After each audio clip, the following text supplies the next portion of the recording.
I'm just going to try to drill some of these properties of inverses into your head. All inverses reflect over what line? Y equals X, right? I'm pretty sure that's a question on your midterm and your final exam. Inverses reflect over Y equals X. When we have inverse and original function, all the ordered pairs switch, including the intercepts. We did a lot with that yesterday, but we noticed the X and Y intercepts were opposites. Linear inverses, what's true about their slopes? What did we talk about yesterday? They're reciprocals, yeah. So all linear inverses, what we were doing yesterday, have slopes that are reciprocal. We're not going to do linear today, so we won't have slope to look at. And then for all functions we learned yesterday, if I do composition 2 times, where I put the inverse into the original and the original into the inverse, if they're inverses, what should you get for both compositions? X. If you get anything other than X, it's not inverse. All right, so today we're going to do nonlinear. So ways we can check our work would be to do the composition of functions, which we'll do later. You can graph them to see if they reflect over the line Y equals X. And then you could also check key points, like the intercepts or a point on the graph to see if opposite points are on opposite graphs. Okay, so let's spend a few minutes here. We have a number of problems, because they're all slightly different, finding inverses of functions. This one should be pretty simple. All right, f of X is the same as Y. So to find an inverse, what do I do algebraically first? Switch X and Y. So I'll have X equals the cubed root of Y. How do I get rid of the cubed root? Cube it. Yeah, so I'm going to cube both sides, and that will give me X cubed equals Y. And if we formally write that, we'll have F inverse of X instead of Y. So that's a pretty simple one. We can check this. Remember, we're going to do composition for things later, but we can check this graphically. We can either use your calculator or we can use Desmos. I'll just show you on the graphing calculator. Actually, I might show you on Desmos because... Alright, so those are the functions. The red one is the original parent function. So this is your parent function that you know, x to the third. We graph that parent function, that cubic. There's the cubed root. Do those look like they reflect over y equals x? Yes. Right, so I made that like a dotted line. You can see. It's kind of hard to see there, but... So that's kind of a cool graph, right? Cool inverse. All right, so there's your first one. Let's look at number 2. H of X equals 1 over X. This is called a rational function. We're going to work with rational functions in the spring. Let's switch X and Y. So I'll have X equals, 1 over Y. All right, what should I do here? Multiply by y. Okay, I want y out of the denominator. So I'm going to multiply by y. And that gives me yx equals 1. And then divide by x. So what's the inverse? Y, or h inverse, equals 1 over x. This one's exactly the same. That's kind of tricky. 1 over x, 1 over x. Let's see what 1 over x looks like. Then you can see why it's its own inverse. Okay? So if I took that graph and I reflected it over those axes, if I just flipped it this way, see why it would be the exact same graph as its inverse? Yeah, so that's 1 over x. We're going to work with those graphs later in the year, and you're going to do a ton with them in pre-calc next year. All right, so that's 1 over x. That's its own inverse. All right, next one. 2x cubed plus x. So we start by switching x and y. X equals 2y cubed plus 6. What would you do first here? Ooh, no, I wouldn't divide by 2. Reverse order of operations. Subtract 6. I'm going to do that first. So we'll subtract 6. We'll get x minus 6 is 2y cubed. Now what would you do? Divide by 2. Now, there's 2 ways you can write this. You can either divide each term by 2, or you can do it all in one. It doesn't matter. Whichever one you prefer. I'll do it as 1 this time. I'll do it like this. But you could do x over 2 minus 6 over 2, which would be minus 3. I guess we could do that. That's fine. However, I'll leave it. It's good. Can't make up my mind. How do I move the cube? Cube root. So I actually have to cube root the entire fraction over here. So my inverse is the cubed root of x minus 6 over 2. That's my inverse. Okay? So let's see. Let's graph this function and its inverse. Let's see what they look like, and let's verify. So I have 2x cubed plus 6. Ooh, that's hard to see. There's my original. And then my new one was the cubed root of, was it x minus 6 over 2? Okay, there it is. That's kind of cool looking too. Do they reflect? Yeah. Okay. Next one. I think we're getting a couple that are a little bit goofier looking here. Now I have a 7. We don't really do stuff with the 7 very often. All right. Switch your x and y's. I know this was a lot of examples, but they're all slightly different. We'll make sure we're good. What would you do first here? I wouldn't do the exponent yet. I would get rid of the 2. I can't distribute it, but I would divide. I'm going to divide by 2. So here I actually can't do the exponent stuff, so the 2 is away. So that'll cancel the 2 on the right, and I'll have x over 2 equals the quantity y plus 4 to the 7th power. What happens next? How do I get rid of the 7th power? Take the 7th root. Now on the left, that's going to be of the entire fraction.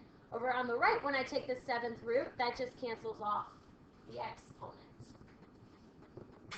So you'll have the 7th root of x over 2 equals y plus 4. And minus 4, yeah. Now when I write this answer, when I subtract 4 from the left, I'll have the 7th root of x over 2. Now is that minus 4 under the radical or not? No, it's just minus 4 on the outside equals the inverse of p. So let's see. Do we have any idea what a 7th root graph is going to look like?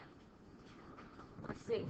I don't know either. Well, I do know, but we'll see. So we have 2 times x, is it plus 4 to the 7th?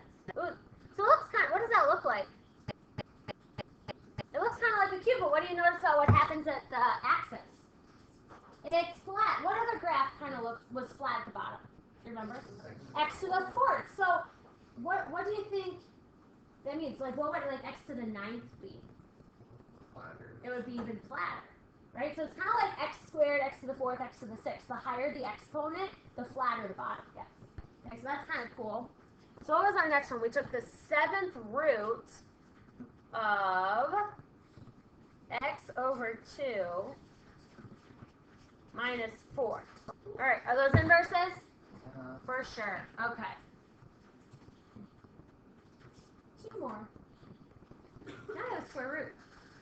So you might know what this graph's going to look like a little bit because you know what the parent function of square root looks like. If I switch the letters x and y, I'll have the square root of 2y minus 10 all over 4. Where do I start here? Get rid of the 4. So I multiply both sides by 4. And I'll have 4x equals the square root of 2y minus 10. All right, how do I get rid of the square roots? Square it. Now, when I square the left-hand side, I want you to be very cautious and very careful. You're squaring the whole left-hand side, not just the x. So what does that left-hand side become? 16x squared. I have to square the 4 and I have to square the x, not just the x. Okay. And that'll equal 2y minus 10. And from here on out, this should be a pretty simple one to solve. Because you're just going to add 10. You got 16x squared plus 10 equals 2y.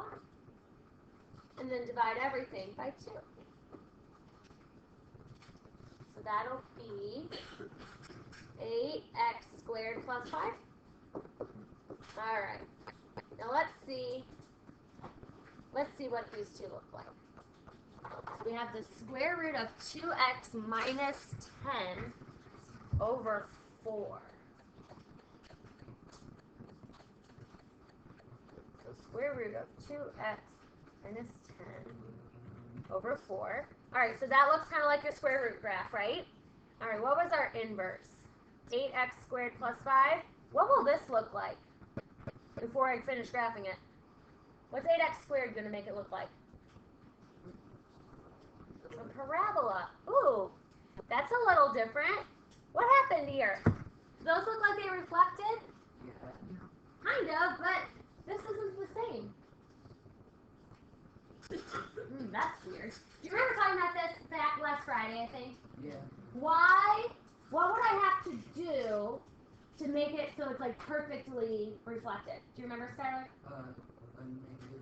Yeah, so this original one, I would need the negative version of it in order to actually, so if I made this negative, that would then be the full inverse, right? So this one's a little funky because this only graphs the top half of it.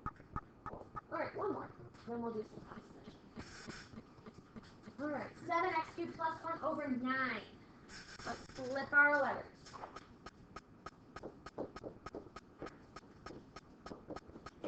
All right, where would you start here? Multiply by 9, okay?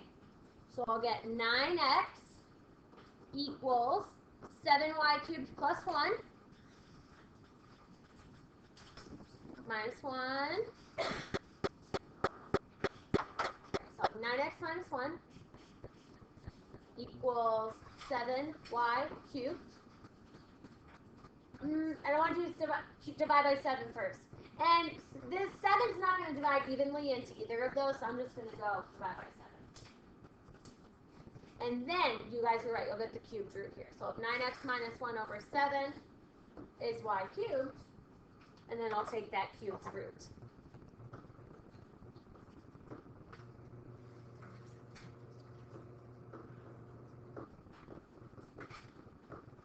Equals f inverse. Alright. So, we already did a cube and a cube root. One thing I wanted to show you real quick, just to remind you up here. So let's look at these last two graphs. One thing, we talked about point switching, right? Well, if I look at the inverse and the original graph, do you see how the x and y intercepts switch? So the same thing happens here, even though they're not linear functions. All the rules are the same. Reflecting, switching the letters, points are opposite. We just don't have the slopes that we can check. Okay? So let's do some verification, because finding the inverse is really not that bad if you're good at solving equations. The verification is where a lot of the mistakes happen. All right, proving that something is an inverse or not an inverse. This is what last year, like, the major struggle was with. So let's spend a couple minutes deciding if two functions are inverses or not. So if I have to decide if they're inverses, remember I have to do f of g of x, and I have to go the other way. I have to do g of f of x. I have to do both compositions. So on the first one, which function goes into the other? G into f. So I'm going to take this whole square root and put it in for x here. So I'm going to have the square root of x minus 1 squared plus 1. Now, what part can I cancel first? You can't just cross everything off. There is an order to it. What can I take care of first here to simplify? The square and the square root actually kind of cancel each other off here. So that would give you x minus 1 plus 1, and then the 1's go away. That's the easy part, right? So that would give you x. So our guess is what? Do you think these are inverses? Yes. I got an x already. So yesterday, I think Skylar had the question, do we have to do both inverses? In order to technically verify, yes, you have to. You can make a guess after one, but especially today, some of these get a little trickier looking, so I would suggest you do both. But one, you can probably make a guess. Let's try f of g of x real quick. So this one, f goes into g. So I have g here. I'm going to put f inside, x squared plus 1. Now in this situation, can I cancel the square and the square root first? No, I can't. I'm not allowed to cancel the square and the square root because I have addition and stuff happening on the inside. I have to cancel those first. And then I'll have the square root of x squared, which equals x. And because I got x both, they are. So that one's not too bad. But really the big thing, and the pre-calc teachers wanted us to make sure to talk about how the order that you cancel things goes.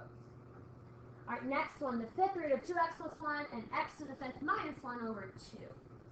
So let's find h of g of x. So we'll put g into h. We got some fractions here. So h, I'm going to write out h. I'm going to have fifth root of 2 times x to the fifth minus 1 over 2 plus 1. So this is where things start to look a little messier. Use some of the skills videos here. What do you want to do first, Skylar? Cancel out. Cancel out the 2's. We did that yesterday too when we had similar looking things. Cancel the 2's out.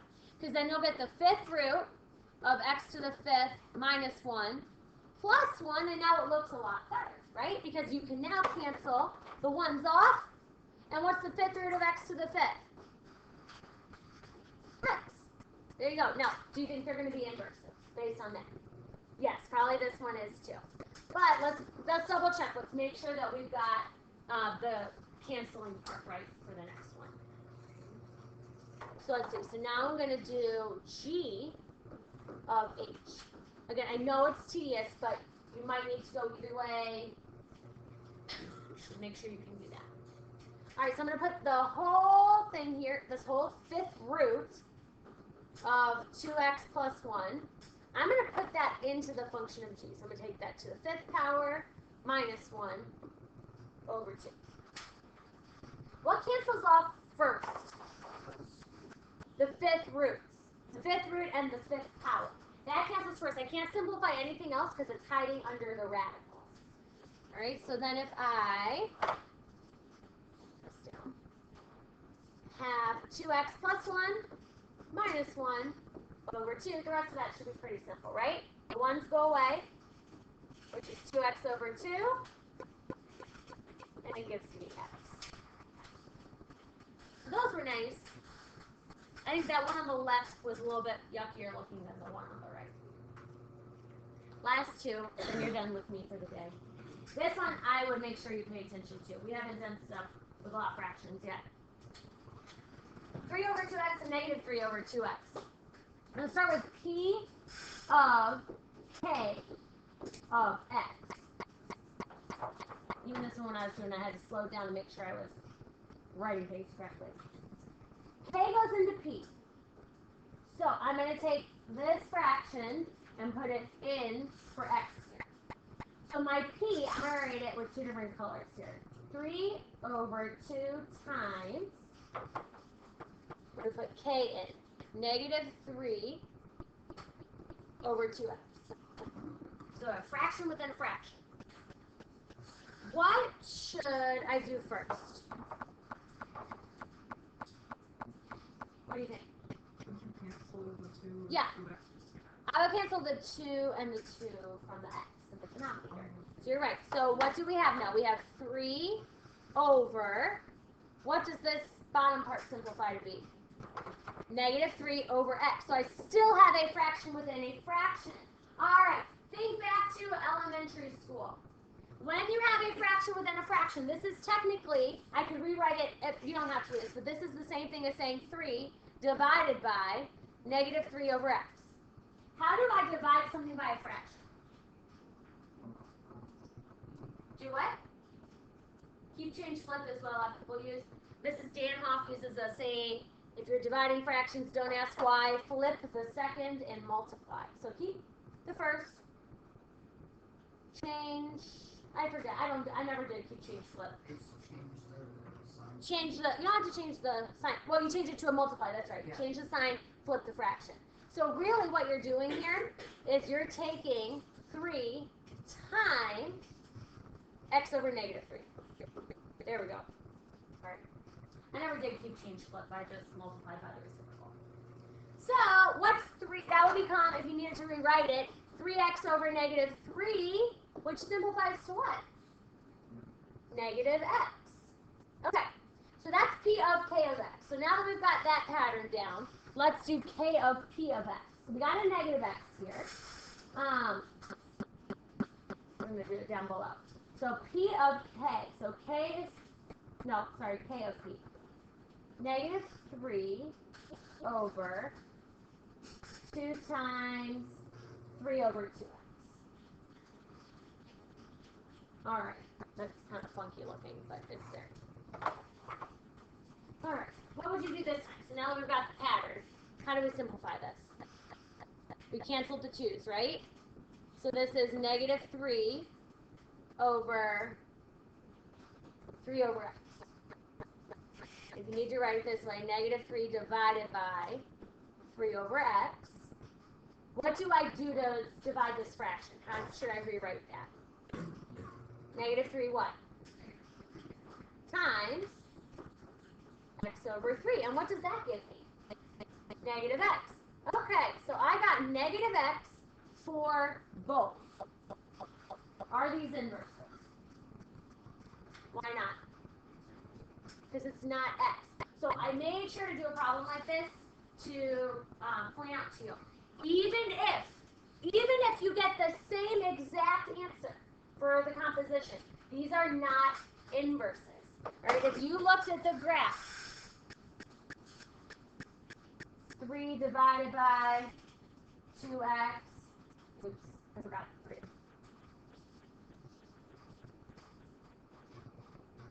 And negative 3 divided by 2x.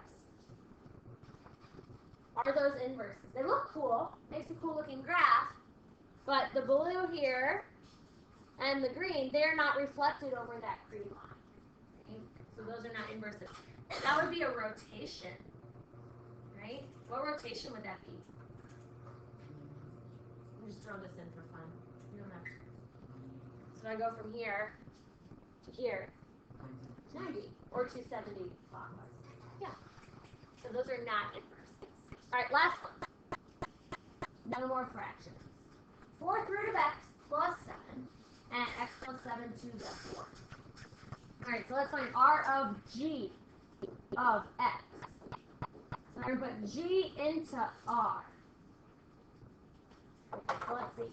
R has the 4th root of, we're going to stick x plus 7 to the 4th under that, and then plus 7 on the outside.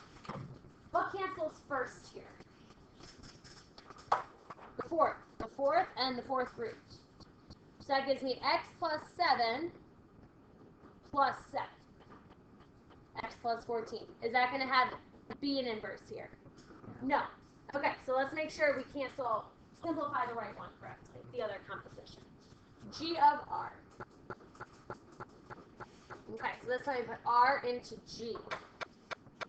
So, let's see. I have parentheses here.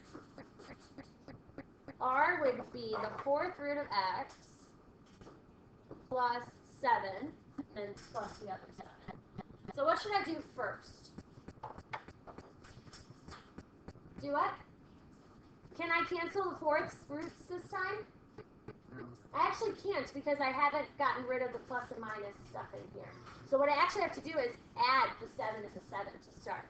So I have the 4th root of x plus 14 to the 4th. Now, am I allowed to cancel the 4th and the 4th root now?